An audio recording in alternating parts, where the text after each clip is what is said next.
Thank you. I've traveled to Ottawa today because I believe the topic under discussion, PRC interference in our elections, is an increasingly serious problem and a key component of a broader campaign that threatens our sovereignty and the safety of our citizens. I worry that we have yet to address this threat with the urgency it deserves. I've followed your discussions carefully and have heard some members ask, why focus on China? Because China is a formidable military and economic power that, as a matter of policy, infiltrates and undermines organizations abroad perceived to be a threat to the Communist Party. Because China is also the focus of concerns about political interference in the US, UK, Australia, and New Zealand. Because I believe that Beijing's ambitions and capabilities are growing, and because many of the victims of PRC interference in Canada are members of Han Chinese, Uyghur, and Tibetan diaspora communities whom Beijing threatens with seeming impunity. Beijing's tools include bribery, disinformation, collusion with criminal gangs, and the ever-present threat of hostage-taking. And it is increasingly sophisticated in its intimidation of elected officials who dare to speak the truth to Canadians. Here in Canada, Beijing recruits proxies to parrot its talking points, expand its influence in media, on college campuses, and in government, and to launder its illicit financial contributions. The party's objective is to transform Canada into a compliant country that perpetually looks over its shoulder to be sure that what it says and does meets Beijing's approval, and looks the other way when Beijing's extraterritorial reach extends into our communities. Beijing's objective is a degree of influence in our democracy, our economy, our foreign policy, even daily life in some of our communities, beyond the ambitions of any other country. This is furthered by propagation of the falsehood that simply speaking up about PRC interference is itself racist, anti-Chinese. Beijing's Canada policy is being advanced aggressively. Although it's not too late to push back, the longer we delay, the more difficult the task becomes. I believe we need to do 4 things. First, we must understand that China is the primary threat when it comes to foreign interference in Canada. Therefore, our defenses, including election security, must be designed to counter techniques favored by Beijing, such as the use of proxies.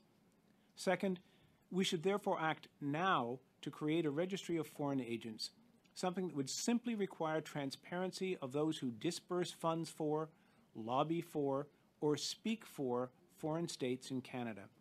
We must empower our security agencies and police to identify and bring to justice those who fail to do so. And we need to hold current and former elected officials and public servants to higher standards of transparency, accountability, and loyalty. Third, Canadian police need to be more present in diaspora communities, better informed about PRC interference, and enabled to act if they are to protect people who are being harassed and silenced by the Chinese state here in Canada. Fourth, we must be prepared to expel Chinese diplomats involved in interference or harassment. Our failure to do so only encourages increasingly brazen meddling. This will trigger retaliation, but we must make it clear that expulsion is the inevitable consequence of such hostile behavior. A defining characteristic of a truly sovereign nation is the ability to shield its citizens and its institutions from foreign interference. Thank you. Thank you. Mr. Burton. Thank you. I heartily endorse everything that Mr. Mulroney has just said. And I'd like to go on to the serious allegations made in media reports that Chinese diplomats in Canada or other agents of China's Communist Party regime have been complicit in unlawful actions to influence the results of the 2019 and 2021 Canadian federal elections.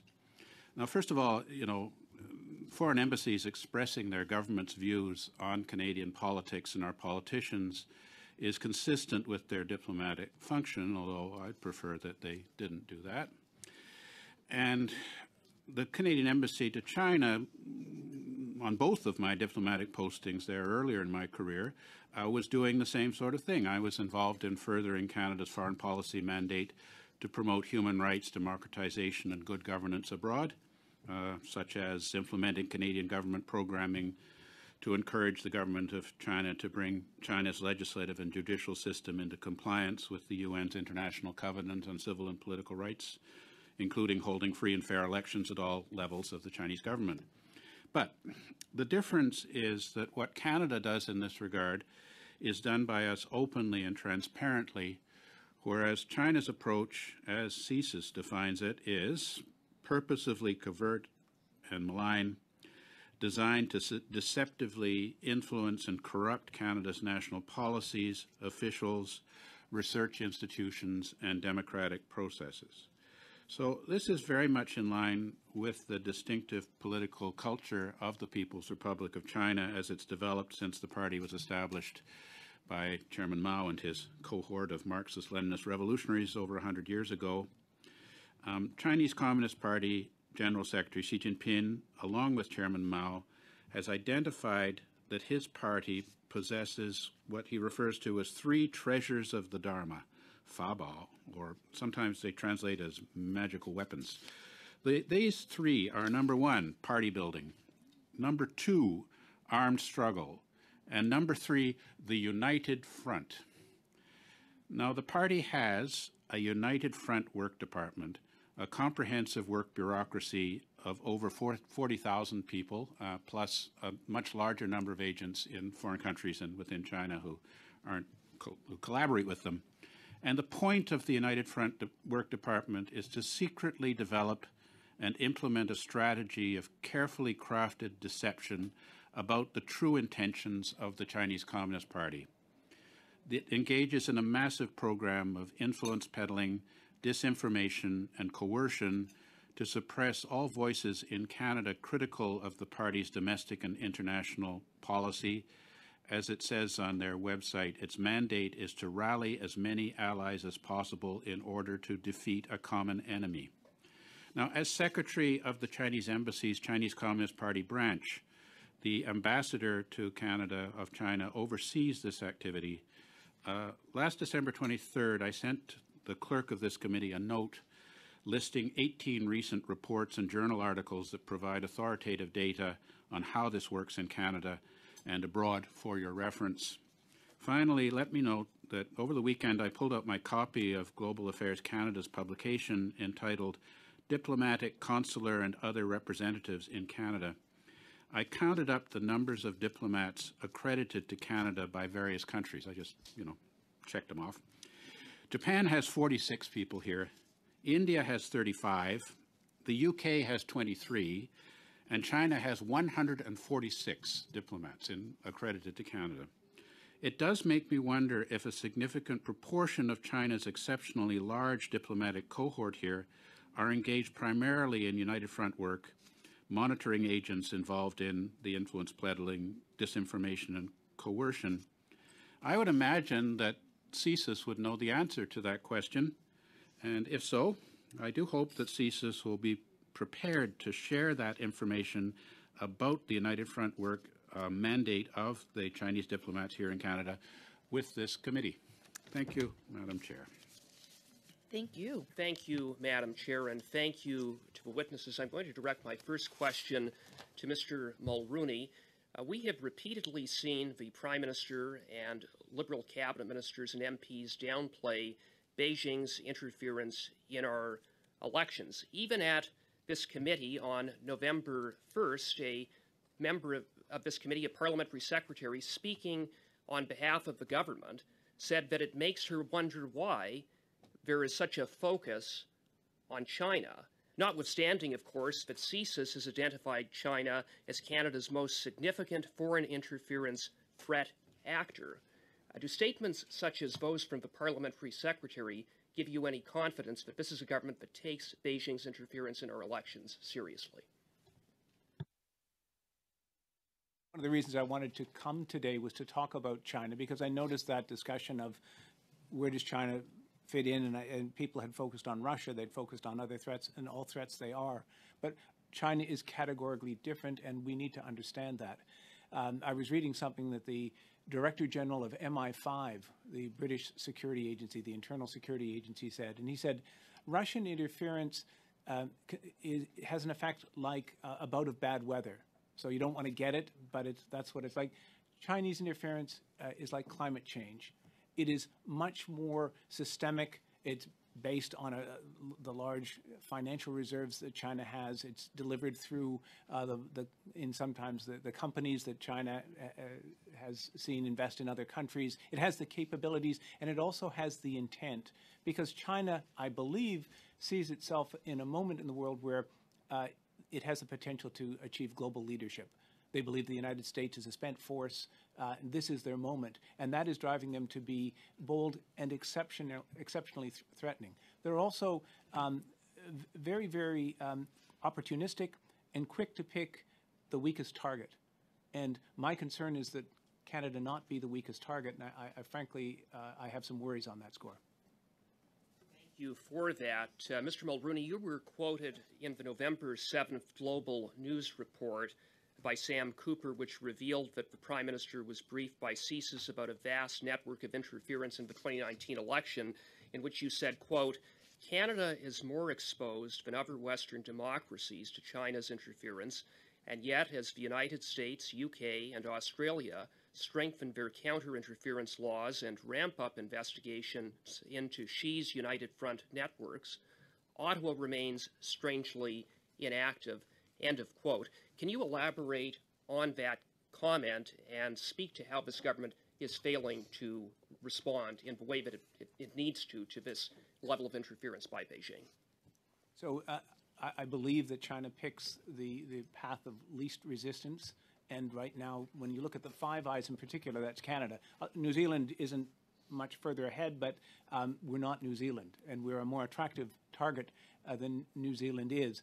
And I think if you look at the United States, Britain, and Australia in the last 2 or 3 years, they have all had what they would consider a crisis in terms of Chinese penetration of their government, their electoral systems, serious Chinese interference. The Department of Justice and the FBI talking about opening new investigations every 2 or 3, every two investigations a day, I think was the quote I saw. So they understand the threat and they're acting. Australia has its registry of foreign agents, which requires transparency of Australians who act for foreign governments.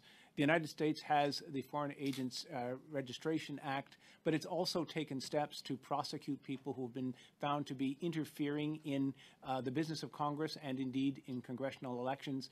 And the UK has identified a person who had been very active in British politics and funded several politicians as a foreign agent working for China. Those things send messages. We also saw recently Britain leaning on the Chinese consulate in Manchester, England, after they dragged protesters into the consulate and beat them. The result was 5 diplomats left the consulate. So they're taking action, but we aren't. I have a question for both Mr. Mulroney and Mr. Burton, but before I get to that, just to clarify for the record, Mr. Mulroney, I thought I heard you say, but just to clarify that I understood you correctly, that Beijing's interference in our elections and more broadly is growing. Is growing. And yes. The allegations are what concerned me about the Global News Report, and I know that they're working on elaborating the details, but the scope, if it is indeed 11 ridings just in the GTA, that would be formidable, that would be ambitious in any country. That's something we have to take note of, that growth in ambition and possibly a growth in capability. Right. And now my question. The Liberals have often cited the establishment of the site task force and the critical election incident public protocol to say we're taking action. What do you say in response to that? Do you think that these mechanisms are sufficient to combat Beijing's interference and other foreign interference in our elections? Both Mr. Burton and Mr. Mulroney. Well, I think that, certainly the recent election, the disinformation that was launched in particular at the Richmond Stevenson former MP, Kenny Chiu, is largely in the Chinese language and, largely inaccessible to people who are working on monitoring elections. In other words, we don't have the capability within the Canadian system to deal with activities in the diaspora community that could affect election results improperly. So in the case of Mr. Chiu, he didn't have anywhere really to turn for seeking some complaint about being slandered and mischaracterized in the Chinese language. There was no means to identify where the source of the Chinese information in WeChat came from. There was nothing in the Conservative Party or, indeed within Elections Canada or even within the G7 rapid response mechanism in global affairs that was able to come to terms with this, and he was unable to respond to these allegations, which are utterly false. Thank you. Thank you very much, Madam Chair, and thank you to our witnesses today. I'd like you to try and keep your responses brief because I do have several questions that I'd like to put to you. My first question is for Mr. Mulroney. Mr. Mulroney, you were very active on social media, and you said that the example has to be set at the highest level, including the Prime Minister himself. And you said, fixated on demonizing domestic critics, fomenting even deeper division at home. CCP couldn't be happier. Could you repeat why you said that? My experience comes, the thing that shaped my thinking about this is my experience on the Manley panel post-Afghan, and we were deciding about extending the mission in Afghanistan. The mission was failing because Foreign Affairs was doing its thing, CETA was doing its thing, Canadian forces were doing something else. And the recommendation that came from the panelists, they had a number of recommendations, the government took them all, but the first was that the Prime Minister had to lead.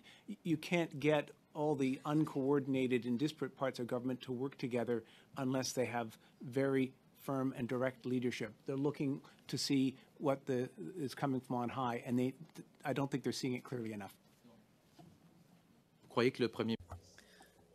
so you don't think the Prime Minister is currently doing enough to counter foreign interference? Yes. I mean, I think his China policy took a long time in, I think, getting on the right track. I think he was originally, and he has said himself, naive when it came to China, and the country has paid a price for that. But I haven't seen the actions to follow up on that new understanding, that new awareness of China. Mr. Burton, vous avez dit... Mr. Burton, you said that Chinese influence can be spread through the United Front work, and it can benefit influential people too. hommes d'affaires. We learned there were Chinese business people who gave $1 million to the father of Justin Trudeau's work. Can you tell us more about this influence through the Chinese regime? That is to say, they infiltrate the Canadian system, and through the banks, they can influence politicians. Yes, I mean, that particular instance some years ago, I believe that the person who coordinated the joint donation to the Pierre Elliott Trudeau Foundation was a member of the Standing Committee of the Chinese People's Political Consultative Conference, which is the lead United Front coordinating body in China, and that he had been attending a fundraiser for the Prime Minister held in the home of a person, Canadian of Chinese origin. He was not a Canadian and therefore could not donate to the Prime Minister, but everybody else, I believe, all of them looking to me from the photographs that appeared on mainland Chinese, overseas Chinese newspapers. In other words, the photographs of who was in the party initially appeared in China, not in Canada. On the Prime Minister's schedule, I believe it was identified as private meetings, were all Chinese faces, and imagine they all could well have given the maximum allowable under law.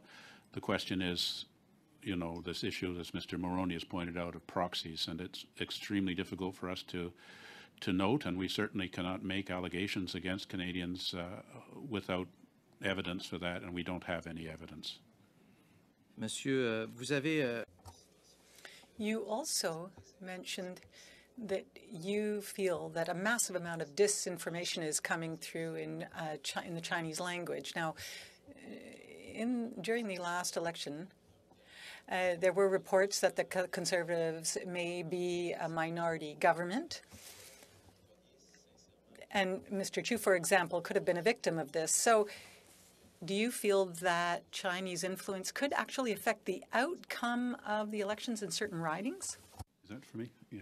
For both of you. I think that, I mean, obviously we don't know, why people put an X next to what candidate they put it to, what factors inform that decision. But, within Canada, with the exception of the Falun Gong media, the Epoch Times, which I do not regard as a reliable source of information, they are all well identified as being under the control of the People's Republic of China. There are no Canadian Chinese language newspapers which do not reflect the views of China. Est-ce que selon vous, But Mr. Burton, do you think that this had an impact on the outcome of the elections? Did you feel that this have changed the result of the election? My subjective judgment was that the impact was enormous, and people like to believe negative things. It's much more appealing than positive things. And my personal view is that if it had not been for that disinformation, Mr. Chu would still be in Parliament today. Thank you, Madam Chair. To Mr. Mulroney and Mr. Burton, CSIS advised the Prime Minister that when it comes to foreign interference, the policy of government should be grounded in transparency and sunlight. Repeatedly throughout the fall, we've seen talking points from this government that the 2019 and 21 elections were free and fair, that they weren't compromised, and then they rely or cite the independent election panel findings, even though the findings of the election panel was that the overall integrity of the election was not compromised, something very different. And so in the face of that, is it your opinion that this government is being transparent with Canadians about the degree of interference in our elections from Beijing? I think that, CSIS, compared to the intelligence services of our like-minded allies, is much less forthcoming about what's going on. And therefore, we need more information about what they know about what sort of interference may have taken place. So I don't know what the basis for the judgment is that everything was okay and didn't affect the election. I'd like more detailed information to be able to make that assessment. When you look at something like the balloon incident, on the 14th of February, or 15th of February, the entire Congress will be getting a security briefing on this matter. I'd like to see the entire House of Commons given security briefings so that our members of Parliament have a better understanding of the truth of matters and can form legislation and make decisions accordingly. Mr. Mulroney? And I think that the bar is way too low when you say that it has to affect the outcome of the election. Affecting one constituency disenfranchises Canadians and is a big win for China. Interfering in 11 is a major, aggressive step by China. The threshold is too high. Thank you, The bar's Mr. too low. Cooper. Sorry, Thank you, Barb, Mr. yeah, Mulroney. right.